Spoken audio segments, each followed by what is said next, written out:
हुकूमत इस्लामाबाद में डाची फाउंडेशन के ज़ेर एहतमाम 2 रोज़ा आर्ट एंड क्राफ्ट नुमाइश मुनक्किद की गई, जिसमें मुल्क भर से मुख्तलिफ क्राफ्टर्स ने अपनी दस्तकारियों के स्टॉल लगाए।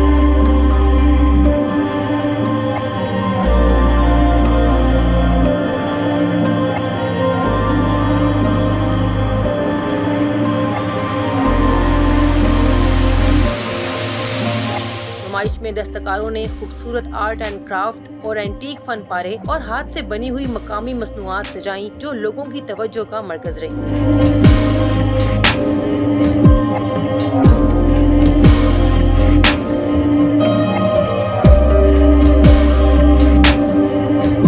दस्तकारों को बाइख्तियार बनाने और उनकी हौसला अफजाई करने के लिए इस नुमाइश को पेश किया गया, जिसमें डेकोरेशन पीसेज, जेवरात, मलबूसात, घरों को सजाने का सामान, रेजिन आर्ट और दीगर अशिया लोगों की तवज्जो का मरकज रही।